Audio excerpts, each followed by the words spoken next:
Not today. You are gonna see me again. You wanna die like a rat? Yo, get out of my You're way. nothing. Get out of my way. Get out of my way. How are you? I'm doing great, James. How are you? I'm doing great. I love your background. Oh, thank you, man. Hey, I watched this last night, and I have to tell you, man, the last 2 years, I've seen some really crappy action movies. I mean, a lot. And I'm telling you, this was just awesome. Congratulations on this. It had style, it had character, it had class, it had humor. I love the editing in this. You keep it going fast. I love the direction. I'm just going to praise you the first 30 seconds. Hope that's okay. That's totally fine. I really appreciate that. Thank you. Well, let's have some fun, right? Let's do it. Absolutely. I love it.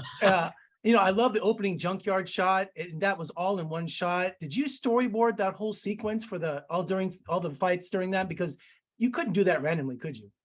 No, not at all. Actually, there was a lot of pre-production for this film, and we actually shot list and storyboarded the entire thing. So the reason why you've responded so well to the edit is because we essentially had the edit completely planned before we even went to camera. And of course, when we're on the day, we'd have to make adjustments, to the location, or if something's not working with the actors, but we came ready to rock.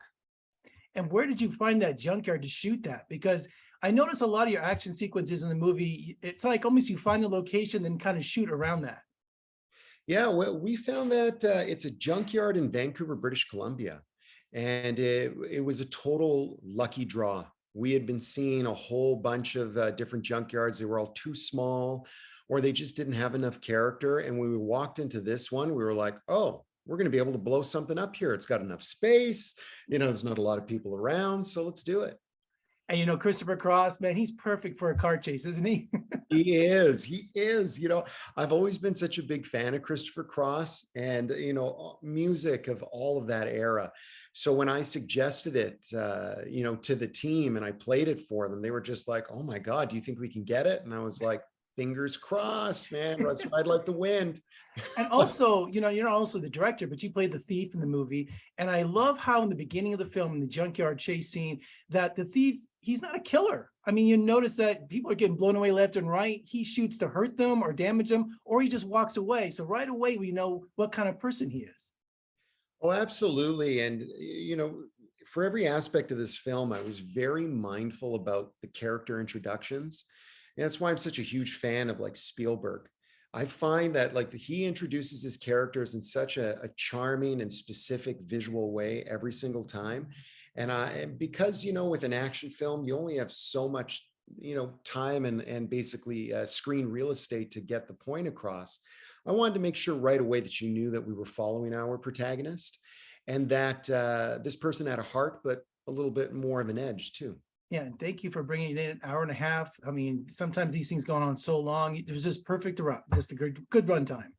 No, thank you. Absolutely. And not only that, does Bulletproof take place over 24 hours? I was trying to figure out the timeline because, it doesn't look like anybody slept or changed clothes or anything. No, not at all. It's true. It's a 24-hour period, and it's supposed to be.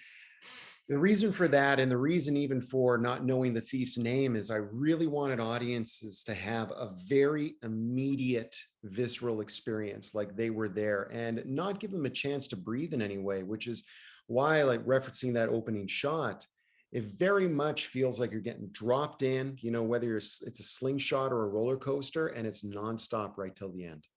And tell me about the relationship with the character Mia and the thief. Was there kind of a secret affection, a little love crush on there? It seemed like it towards the end. Yeah, I'd like to leave that as a question mark for the audience.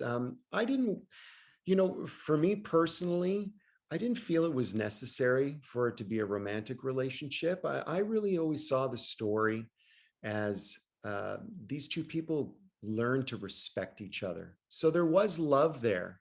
But it wasn't, I didn't want to go there romantically because I thought it was such a cliche. And I have so many wonderful friends in my life who are female. And I thought, it'd be great to represent something like that, in new beginnings. It was more like a hero worship. It was more like an affection, like you were the white knight kind of thing, not more like a love. you know. Yeah, absolutely. You Absolutely. know, and there's some movies in my life that you could probably name too that just changed your life when you saw them. And one of them was Lock, Stock, and Two Smoking Barrels for me. I mean, I never forgot that. I've never seen anything like it. And I was a Vinnie Jones fan for the rest of my life, you know, and to see him in this movie, what I know he's got to be the nicest guy off screen, but my God, this man is intense. I mean, just his face, his snipping is, I mean, just how did you get him for this? Because man, what a great catch. Well, he was the first and only actor that I had in mind, in all seriousness, because of the gravitas that he brings to roles. And actually, a friend of mine and a great producer, Matthew Robert Kelly, he had a personal relationship with him. So he helped me bring Vinny on board. And you're absolutely right. Vinny's a very, very nice gentleman in real life. And, he's a very intense personality. And I think it's because he's just so incredibly focused. I would imagine it must come from his sports background because, and I've said this story many times, I could have printed every single take. He'd show up, he'd do one take, and I'm like, okay, well, I guess we're moving on. It was like a bad joke after a while because he was just so good. Oh, and about choreographing a fight scene with Vinnie Jones, how intimidating was that?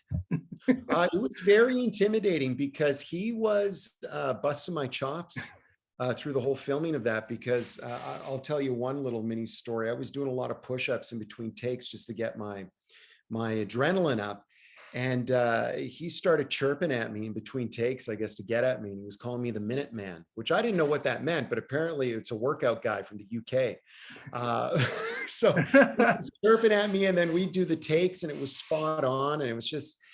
It was a lot of fun to work with him. I hope we do it again. I was gonna say, in America, Minuteman is a little derogatory, means something else, but yeah. So Oh, it does? Okay. Well, I don't know. I'm ignorant to that. I hope I didn't bring anything offside. Oh no. And I love how you created characters in these kind of action films. You got the Frenchman, and I love Skinny, and just you have so many great, and the casting was perfect for all these guys. And of course, the final battle in the abandoned airfield. I mean, it's just you have such great locations in this, and just. I mean, you must have had a ball making this movie. And being a director, I kept thinking when I was going to talk to you today, I'm like, this guy had to just be exhausted, not only starring in it, but directing it and choreographing it and everything. I mean, did you take some time off to recuperate? Because I was exhausted by the end of this movie.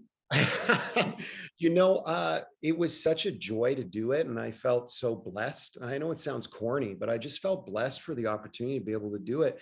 That I was running at 110% the entire time. I was almost like I had an inexhaustible energy. And then when we wrapped, I actually couldn't afford to take any time off. I jumped right into post because I had a deadline to finish the film. And so me and my editor worked very intensely. And I think I took my first time off maybe a couple months ago. So that was like, I don't know, 9-10 months later. Slept like a rock. I bet you did. Well, just to let you know, I went to film school and being a critic for all these years, I look for continuity errors. I look for problems and mistakes, man. Flawless. You did a great job. Oh, well, thank you so much. I'm so impressed. I can't wait to see what you're going to do next, James. All right. So thank you so much for joining me today, and come visit us in Las Vegas soon too, man. We'd love to have you. I'd love to be there and visit. Absolutely. Thank you so much for your time.